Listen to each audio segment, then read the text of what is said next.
Hello বন্ধুরা, কেমন আছো তোমরা? আশা করি তোমরা ভালোই আছো।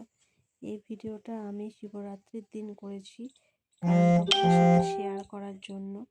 তো আমি শিবরাত্রির দিন ভিডিওটা করেছি কারণ যারা অনেক দূরে আছে, এই মন্দিরে আসতে পারে না, মানে আমাদের বাবা গোপেশ্বরের কাছে আসতে পারে না, তাদেরকে দেখার সুযোগ করে দেওয়ার জন্য। এছাড়াও যারা অনেক কষ্ট করে আসে, জানো তো বন্ধুরা, এই মন্দিরে মানে পুজো দিতে গেলে নিজেকে মনে হয় যে সত্যি আমরা কত ভাগ্যবান যে এত বাড়ির কাছে থেকে আমরা বাবা গোপেশ্বরের পুজো দিতে পারি। অনেকে পায়ে হেঁটে কষ্ট করে আসে পুজো দেওয়ার জন্য ঠাকুরের কাছে।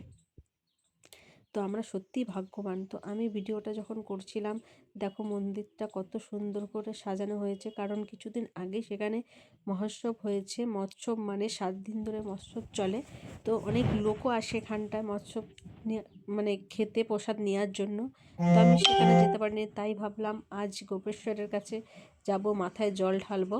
তো তাই তোমাদের সাথে ভিডিওটা শেয়ার করলাম। তো যারা যারা এখনও পর্যন্ত আসোনি, তারা অবশ্যই বাবা গোপেশ্বরের কাছে এসো। আর যদি না আসতে পারো, তো ভিডিওটা দেখে মনের ঠাকুরকে বলো।